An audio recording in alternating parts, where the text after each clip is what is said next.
Okay, so ang reviewer natin for charades mamaya. Okay.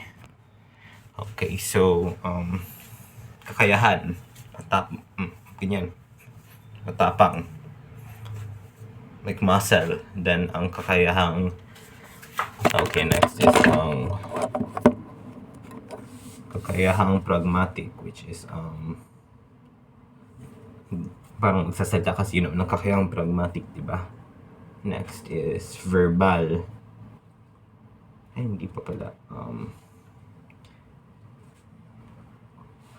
Ang pragmatic kay ganito lang, salita lang. Ang verbal na naman is ganito. Parang dalawang taong nag-uusap.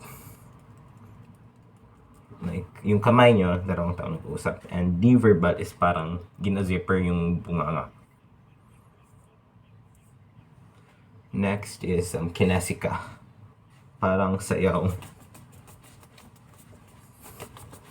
Then, ang expression ng mukha, ganon.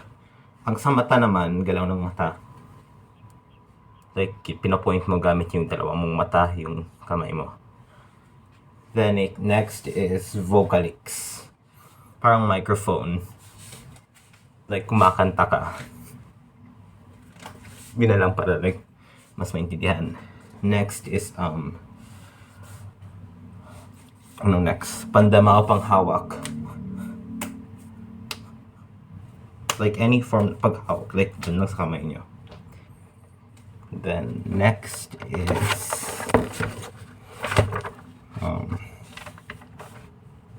komunikasyon. Like maglipat-lipat, yung parang pragmatic lang rin, pero maglipat-lipat ikaw sa dalawang tao, ganun. Next is proxemica, ang layo ng isa't isa. Like, layuan mo ako, no limitangere, ganun, layo, huwag mo akong lapitan, ganun. Next is chronemics, like nagtutukay sa oras, ganun. Ganun lang, parang relo. Then, iconics, parang botilya. Like, magganito ka ng sign ng botilya, tapos inumin mo. Parang mamamatay ka. Ganun. Then, ang colorics naman, anuhin nyo lang yung t-shirt nyo. Like, t-shirt lang. Colorics na agad yan. Like, yung polo nyo, kasi white color. Objectics. Mahirap ang objectics. Ang objectics na lang natin is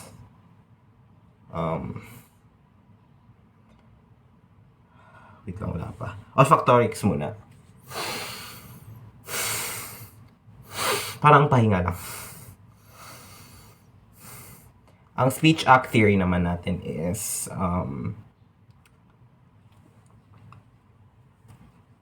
ganito ang speech act theory, like yung kamay nagaganyan. Huwag nyo na yung note yung first na, yung kanina, yung ginawa ko nung una. Ganito na lang ang speech act theory. And ang speech act naman kay lang, ganito lang.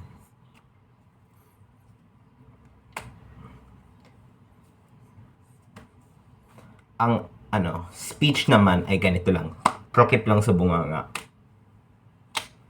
And ang act naman is palakpak.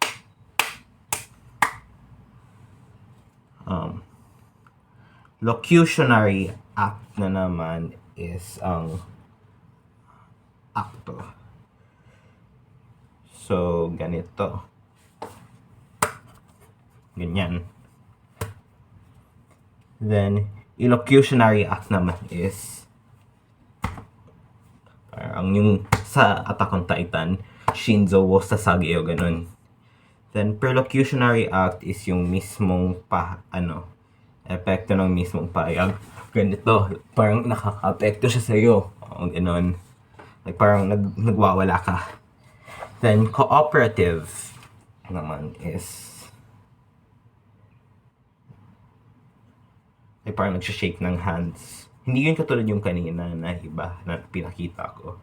Eto, shake ng hands lang. Yung kanina ganito. Ito yun. Then, pero ganito ha, ganito. Baka malito kayo. Then, cooperative principle. Ay, hindi. Wag yan.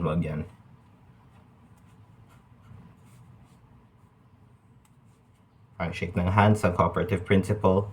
And yung parang ganito, yung sa illocutionary act. Mix ng ganito, then illocutionary act.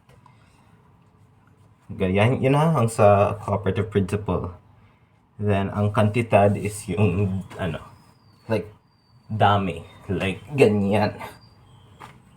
Then, ang kalidad na naman is yung, ganito.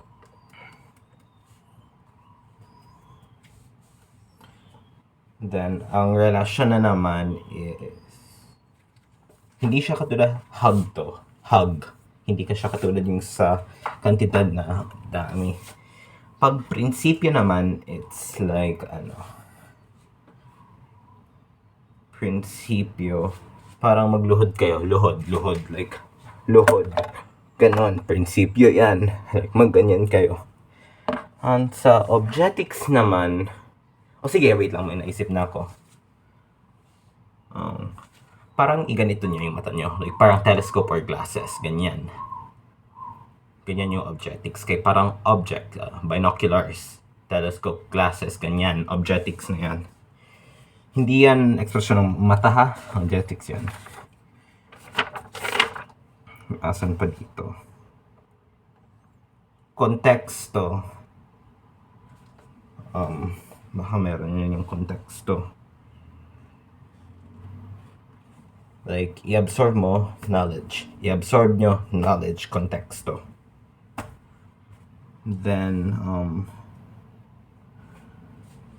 sa, intention,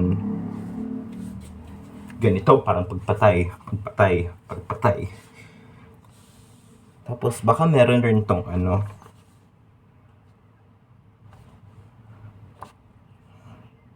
dito sa sender and receiver.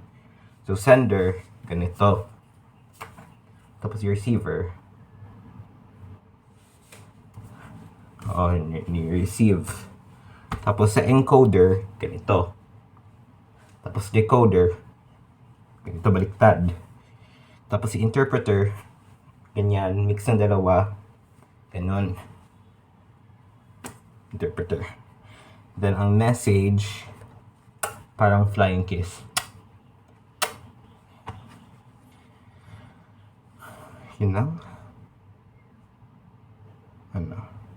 Pag yung book naman na silent messages in communications, emotions, and attitude, ganito. Tono, parang pinilakasan nyo, tumitili kayo.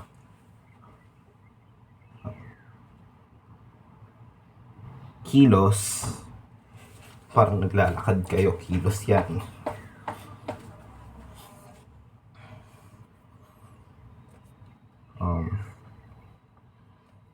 Symbolic cues,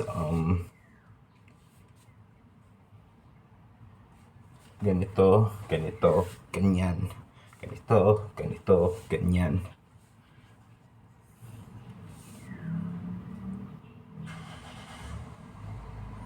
Shipal. Yun lang ba? Sige, yun na lang muna. Pag may naisip pa ako, mamaya, sige ko.